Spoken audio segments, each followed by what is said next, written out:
İkinci hissədən sizlər üçün bir testin izahını vermək istəyirəm. Burada bir yaxşı məqam görmüşəm. İstədim sizlərlə də bölüşəm. Diqqətli olasınız.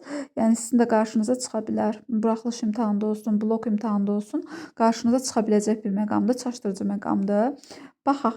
Baxın 26-da deyir ki, şərtlər verib ki, bizə bu 3 şərti ödəyən cümləni axtaraq. Gəlin aşağıdan izah eləyək. Bilirdim ki, gələcəksən. Bax, bizim şərtimiz budur ki, tabe-is mürəkkəb cümlə olsun. Tərkib hissələri bağlayıcı ilə bağlansın. Bir də hər iki tərkib hissədə ikinci dərəcəli işlənməsin. Birincisi indi E bəndində elə birincidən alınmadı. Nəyə görə?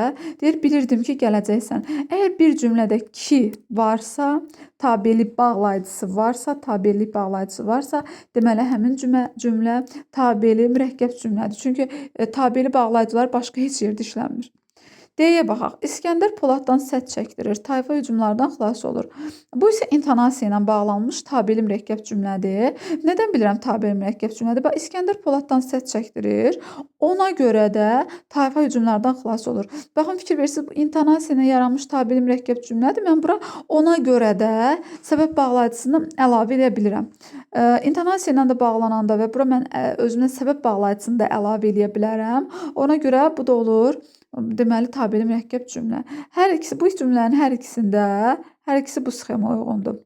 Baş, budaq. Sonra İskəndər bir çox ölkələri fəth edir. Sonra o Yunanistana qayıdır.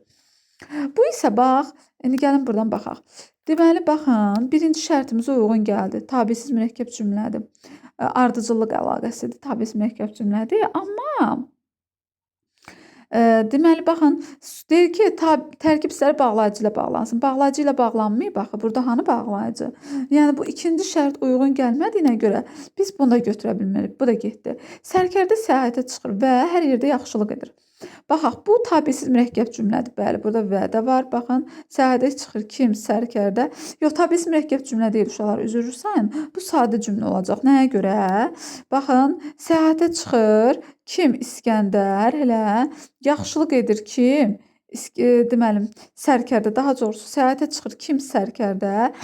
Yaxşılıq edir kim? Sərkərdə. Bu həmcins, deyək ki, üzvlü, həmcins xəbərli sadə cümlədir.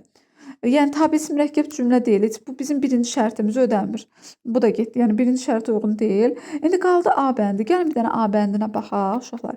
Burada sizi nə çaşdıra bilər? Baxın, deyir, çağırdım, sənsə gəlmədin. Ümumiyyətlə, deməli, bu bilirsiniz də, bu sa-sə varsa, deyirdiyi tabeli mürəkkəb cümlədir. Sa-sə varsa, tabeli mürəkkəb cümlədir. İndi burada bir məqam var. Sa-sə tabeli mürəkkəb cümlədə olanda sa nə olur? Ya şərt bağlayıcısı olur, ya da nə olur? Hissəci olur, elə. Hissəci olur. Amma indi bu A bəndindəki cümlədə deməli, baxın, tabesiz mürəkkəb cümlədir deyir. Çağırdım, sənsə gəlmədin. Mən çağırdım, sənsə gəlmədin. Bu tabesiz mürəkkəb cümlədir. Uşaqlar, bu tabeli mürəkkəb cümlə deyil. Siz bunu necə tapa bilərsiniz? Qarşılaşdırma əlaqəli tabesiz mürəkkəb cümlədir bu. Buradakı isə bilirsiniz nədir? İsə hissəciyi var, ha, isə hissəciyi.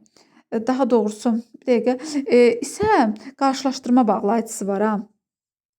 İsə qarşılaşdırma bağlayıcısı. Buradakı isə qarşılaşdırma bağlayıcısının qısaldılmış forması olan sədir. Bəs bunu siz necə ayırd edə bilərsiniz? Bu, deyək ki, buradakı isədirmi, yoxsa deyək ki, qarşılaşdırma bağlayıcısıdırmı? Gəlin indi ona baxaq.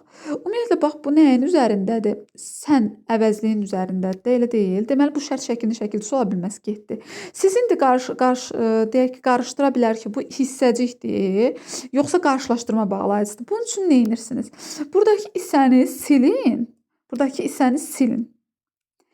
İsəni silin. Cümləyə amma artırın. Bax, çağırdım, amma gəlmədin. Görürsünüz, amma getdi. Amma uyğun gəldi bura. Deməli, bu qarşılaşdırma əlaqəli tabesiz mürəkkəb cümlədir. İndi gəlin, yəni buradakı isədə qarşılaşdırma bağlayıcısıdır. Bax, bu cümlədə. Bu uyğun gəldi. İndi gəlin bir dənə isə hissəciyinə uyğun bir cümlə yazaq.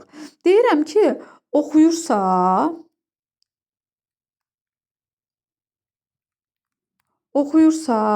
cavab verəcək.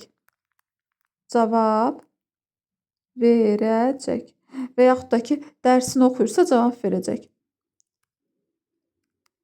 dərsini oxuyursa cavab verəcək. İndi deyə bilərsiniz ki, dərsini oxuyur, amma cavab verəcək. Məsələn, buradakı sanı silib elə.